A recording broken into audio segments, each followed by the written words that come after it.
I always knew that when it was time for me to announce the show was ending, there was one person I wanted to have here on the show. She set the bar of what daytime television could be, and I am so happy to call her my friend. Please welcome Oprah Winfrey.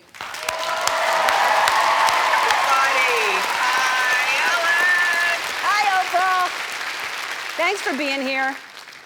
Oh, I had to be here for when you told me that this was going to happen. I just wanted to be here for you, on camera, off camera, to support you. How are you actually feeling, though? How are you really feeling?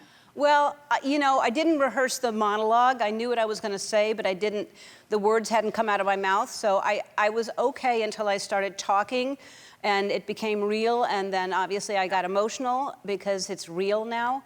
But I'm feeling good. I feel like it's the right thing to do, but I'm charged. I mean, it's a weird thing to announce that I'm stopping.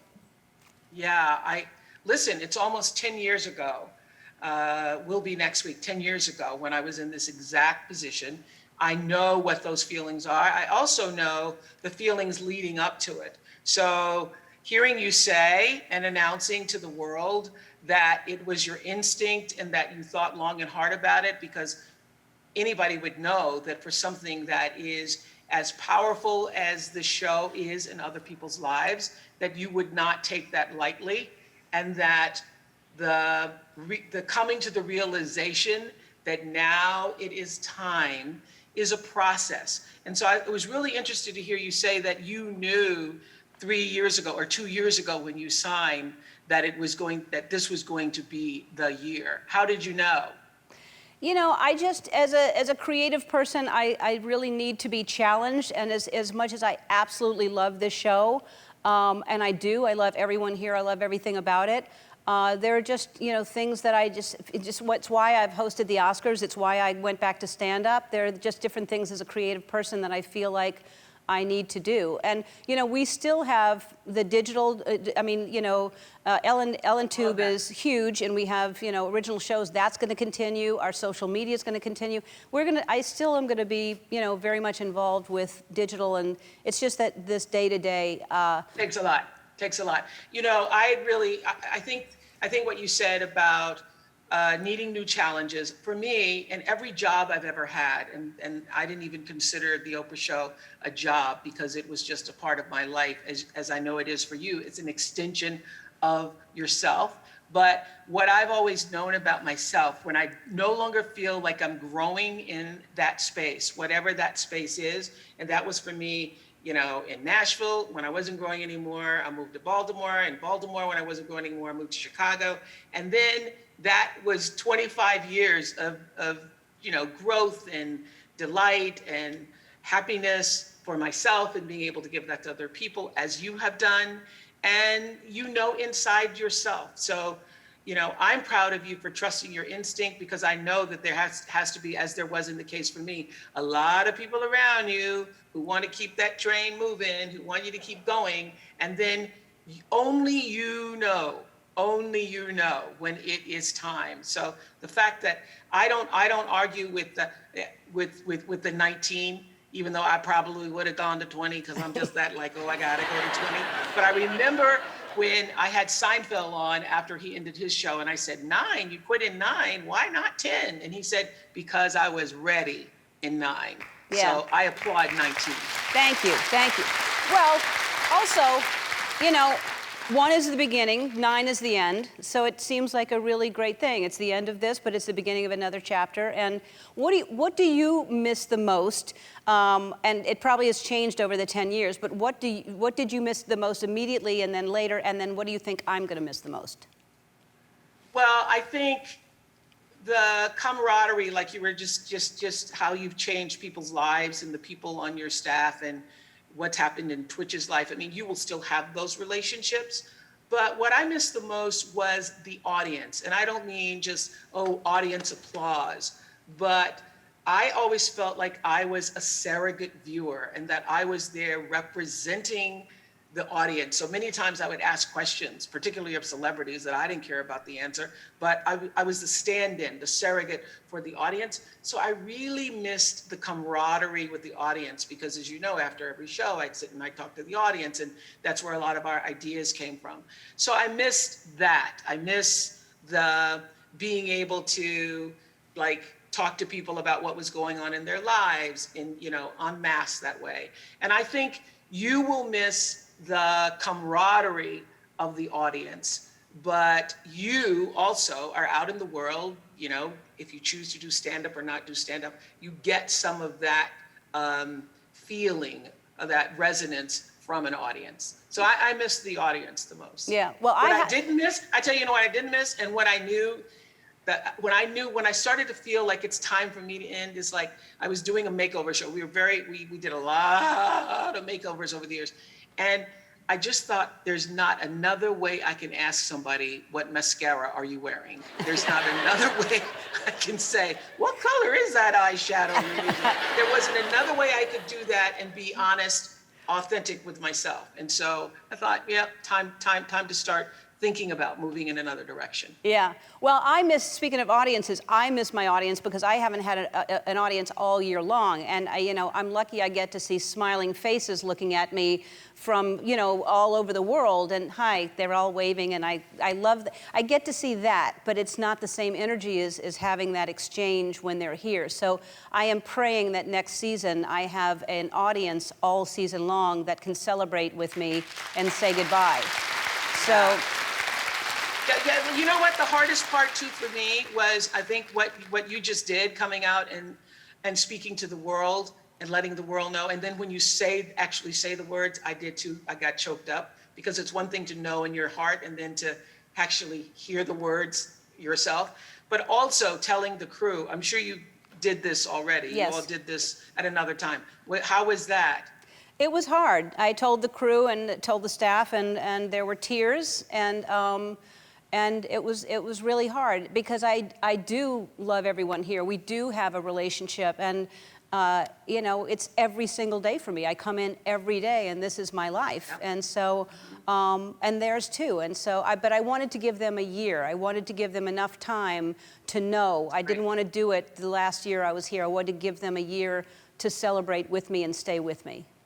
I think that's really great, because so often when you have a large staff as you do and as I did, that that staff becomes your family. This is your tribe. These are your people, and you would be not who you are without the help of all of those people doing the work that a lot of people don't recognize is going on behind the scenes. And so you often don't think, as I often didn't think, when you're looking at people, wow, car insurance, mortgages, college educations being paid. So you're thinking about, I'm just thinking about these people and my day-to-day relationships, but for everybody on that staff, they have built their financial life, their family life based on this show. And so for me, that was hard too. That's why I gave, the same amount of time that you did, actually maybe a couple of months more, which I thought was actually too much. I think a year is perfect, because people have a chance to, first of all, psychologically take that in and have this next year, which is going to be the most fabulous year ever. They have the opportunity to just celebrate that and to embrace that, and also prepare themselves for what is the next chapter for them too. So I don't think you can do any better than to let your team, the people who help make you who you are, giving them enough advance notice so that they can prepare psychologically, emotionally too for themselves. But I know that's hard. Yeah, it was. Hey, Oprah, we have to take a break. We'll be back right after this. We're back with Oprah Winfrey, who has the prettiest mascara on. I was going to ask her what color it is, but I won't. So, you said this is the longest that you and Stedman have spent together in a long time. Is that a good thing? It actually has been a good thing. We've been together since 1875. We met during Reconstruction. And so we have not spent this much time together, I don't think, in our entire relationship. And I left for a mammogram. And by the time I went out for a mammogram, I'm telling you, I had on 2 masks and a shield, and I nearly suffocated myself on the table. Yeah. So anyway, I have friends who say, you know, you haven't left home since the Civil War. I intend to leave home to come to do one of your shows next year.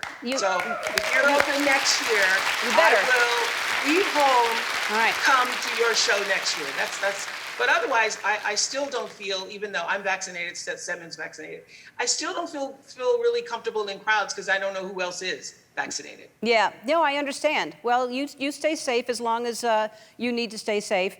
And hey, by the way, Gail was here not too long ago, and she was talking about how this summer will be 15th anniversary of your road trip across country, and she was complaining about your driving and how you won't play music when you drive.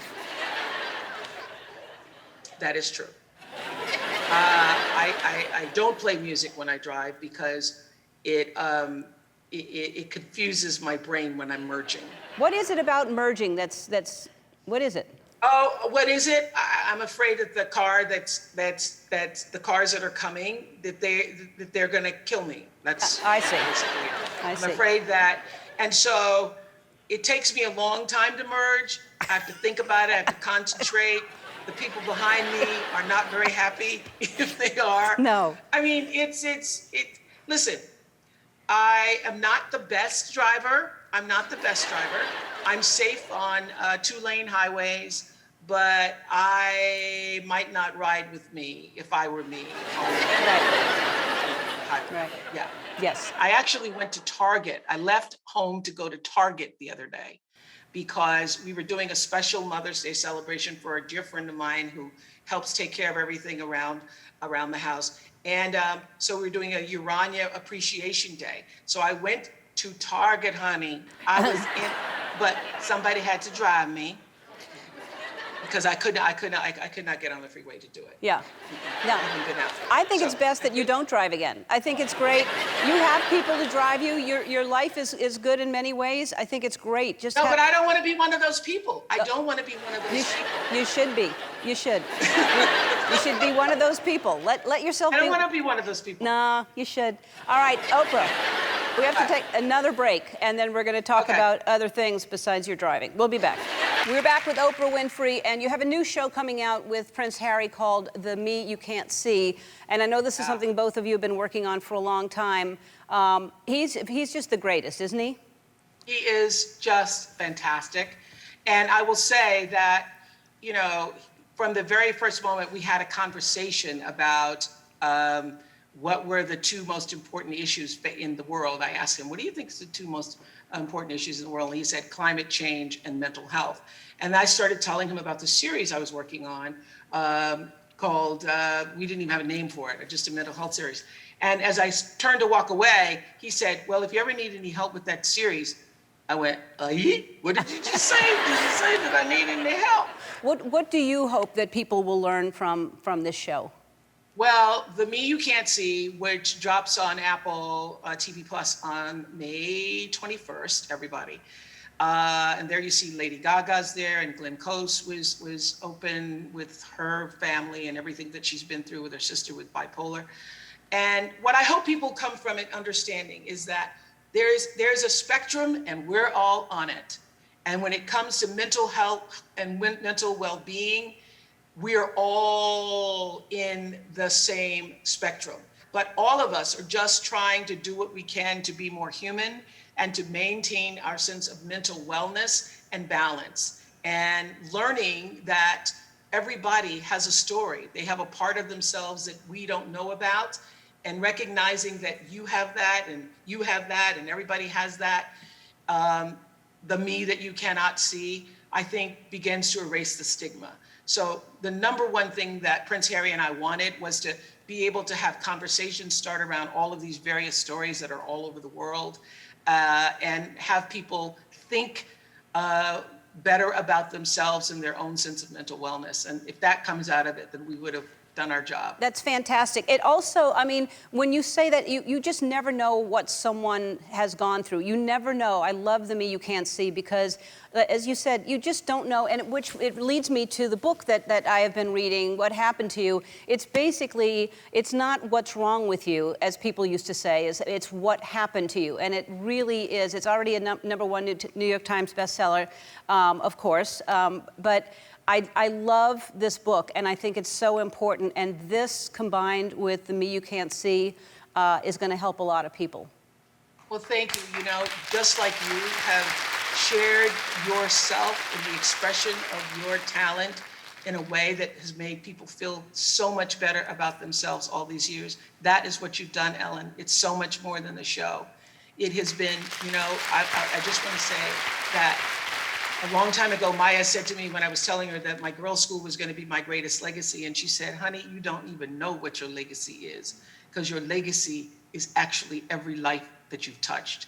So every single person in your audience who has been touched by you, by your laughter, by your jokes, by your kindness, by your sharing, by your being, that is your legacy. And that's why this is such a profound day that you are announcing that this legacy, this part of your life is going to be coming to an end in a year, but that you and everything that you represent to the world, that lives on and will grow on in a way that benefits you and anybody who comes in contact with us. I love you so much, Oprah. I am, as I say all the time, I am so honored to call you a friend.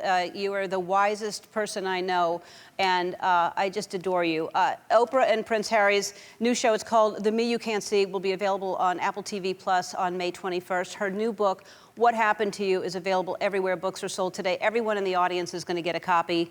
And great. I love you, I love you, I love you. Thank you so much, Oprah. Okay, love you back. See you soon. When I come out the house, okay? All right, come out the house. Bye.